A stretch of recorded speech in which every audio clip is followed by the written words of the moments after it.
हाल में इंडिया में 4 मर्डर हुए। ठीक है, अभी फ़िलहाल में देख लीजिएगा, होली के दिन 11 साल की एक बच्ची है जो ऊपर से गुब्बारा फेंक रही थी, तो गलती से एक मुस्लिम महिला को गुब्बारा का छींटा पड़ गया।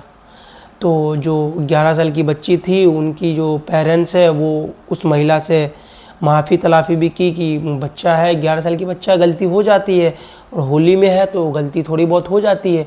तो पर वो नहीं मानी, थोड़े बात आगे बढ़े, हाथापाई हुई। और ये कौन से मुसलमान है, ये कौन सी मुस्लिम महिला है जो इतने आक्रामक रूप ले रही है?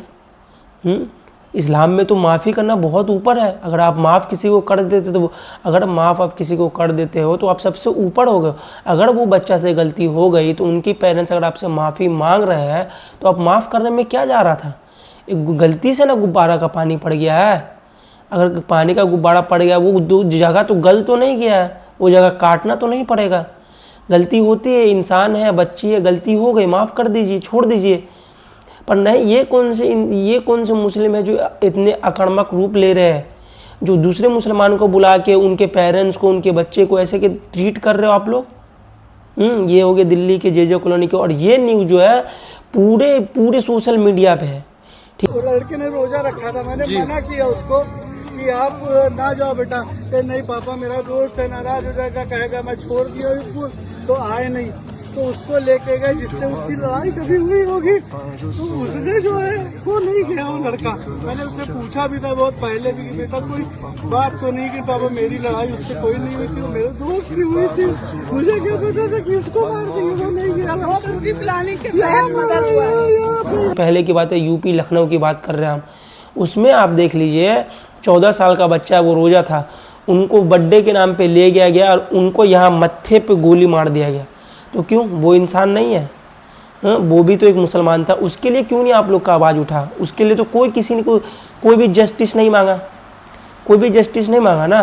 वो क्यों? 14 साल का बच्चा था और ऊपर से वो भी मुसलमान था। और ये बताइए, और अगर उसमें भी पूछा जा रहा है कि ये क्या है, हमला है, मतलब मारा गया, तो क्या बोल रहे हैं पुलिस वाले कि ये एक्सीडेंट है। हम तो आज तक ये नहीं देखे कि एक्सीडेंट में भी सीधा यहाँ मत्थे पे गोली लगती है। एक्सीडेंट तो होती कि कहीं पे भी लग गए, मत्थे पे तो गोली एक्सीडेंट पे नहीं लगेगी। ये बेचारी रोजा में थी और इसको पेशाब में दारू मिला के पिला दिया गया। ये रोशन खातून के साथ हुआ जमीनी विवाद था, कोई अपने दियादी में कोई विवाद जो हुआ ना, इसी में पहले पंचायती का टाइम बना। ठीक है, पंचायती के टाइम में जो साहबुद्दीन था, रोशन खातून का पति, ये नहीं आया। ये नहीं आने पे इसको कालर पकड़ के लाया। कालर पकड़ के मुखिया का लड़का जो ममनू सिंह है, घींचा। इसी पे इसकी पत्नी घर पे नहीं थी, कहीं गई होगी, ये आई, ये सुनी तो अपने शहर के बारे में जो कोई सुनेगा तो ऑटोमेटिक ये आग बबूला हो जाएगी। इसी तरह बिहार में आ जाइए, वो अपने प्लांट के लिए मुखिया के पास जाती है, कुछ चीज़ का डिस्प्यूट था, वो मुखिया उनके साथ दुर्व्यवहार करता है, उन्हें बांधता है, उन्हें मारता है। तो पे वो जो औरत है वो फास्टिंग में थी, और अगर वो फास्टिंग खोलने के लिए मांगे तो उसे यूरिन और अल्कोहल मिला के पिलाते हो। आप लोग को शर्म नहीं आती है? और वो भी औरत एंड ऑफ द डे उनका भी इंतकाल हो गया। तो इसके लिए क्यों नहीं आप लोग आवाज़ उठाए? इनके लिए भी तो आवाज़ उठाना चाहिए, पर इन लोग के लिए भी कोई भी आवाज़ नहीं उठाए। बिल्कुल आप देख लीजिएगा, आप सोशल मीडिया पे देख लीजिएगा, बिल्कुल कोई भी जो भी इंडिविजुअल सो कॉल्ड जो इन्फ्लुएंसर है वो इनके लिए भी आवाज़ नहीं उठाए। क्यों? क्योंकि वो एक मुसलमान है, इसीलिए। और इसी तरह आप हरियाणा में आ जाइए, हरियाणा में कुछ 2 दिन पहले की बात है, शक के बिना पे आप जो किसी को मर्डर कर दे रहे हो, किसी को इनकाउंटर कर दे रहे हो शक के बिना पे, आपको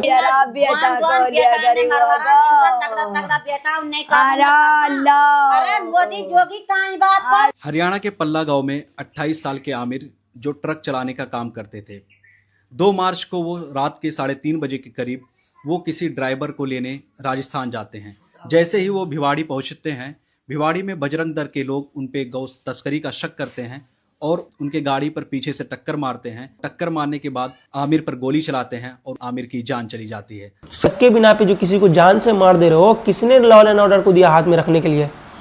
आपको शक के बिना पे किसी को भी मार दोगे? ऐसे ही उसको मार दिया गया। क्यों? क्योंकि वो एक मुसलमान था। मतलब मुसलमान है और आपको शक हो गया कि वो बीफ लेके जा रहा है, तो आप उसे मार दोगे जान से? क्यों? वो मुसलमान है। बच्चा को आप ले जा रहे हो बर्थडे के नाम पे, तो उसे मार दोगे क्योंकि वो मुसलमान है? कोई महिला अपने प्लांट का डिस्प्यूट लेके जा रही है मुखिया के पास कि आप इसको सुलझा दीजिए, तो आप उसे मार दोगे क्योंकि वो मुसलमान है। हाँ, पानी बोल रहे मांगने के लिए आप उन्हें यूरिन और अल्कोहल पिलाओगे? शर्म नहीं होती है? एंड ऑफ द डे हमारा यही कहना है, इससे पहले इंसान बने। अगर आप कवर कर रहे हैं तो सब तरफ का, दिल्ली का अगर कवर कर रहे हैं तो आपको यूपी का भी करना पड़ेगा, अगर यूपी का कर रहे हैं तो आपको बिहार का भी दिखाना पड़ेगा, अगर आप बिहार का दिखा रहे हैं तो आपको हरियाणा का भी दिखाना पड़ेगा। आप एक जगह का दिखा के किसी भी एक कम्युनिटी को बदनाम नहीं कर सकते हैं। ठीक है, उनको ऐसा नहीं करना चाहिए, वो नहीं मारना चाहिए, वो लॉ एंड ऑर्डर को हाथ में लिया है। तो दिल्ली सरकार से अनुरोध है कि लॉ एंड ऑर्डर को मिलना चाहिए, जस्टिस मिलना चाहिए, पुलिस है, लॉ एंड ऑर्डर उसे मिलना चाहिए। हाँ, पर यूपी में भी है तो यूपी में भी होना चाहिए, लॉ एंड ऑर्डर फॉलो होना चाहिए। यूपी में जो व्यक्ति उस 14 साल के बच्चे को मारा है तो उन्हें भी न्याय मिलना चाहिए। और बिहार में भी जो महिला को जो मुखिया मारा है, उन्हें यूरिन पिलाया, अल्कोहल पिलाया, उन्हें भी जस्टिस मिलना चाहिए। और हरियाणा में भी ऐसा हमला हुआ है तो हरियाणा भी सरकार से, हरियाणा गवर्नमेंट से भी अनुरोध है कि उन्हें भी जस्टिस मिलना चाहिए, क्योंकि जस्टिस है तो सबके लिए समान है, संविधान बना है तो सबके लिए समान है, इक्वलिटी होना चाहिए। अगर लॉ एंड ऑर्डर है तो सबके लिए समान है। ऐसा नहीं है कि मुस्लिम के लिए अलग है, हिंदू के लिए अलग है तो मुस्लिम के लिए अलग है, नहीं। लॉ एंड ऑर्डर है तो सबके लिए समान होना चाहिए। UP government, Bihar government, Delhi government और हरियाणा गवर्नमेंट से रिक्वेस्ट है हमारी।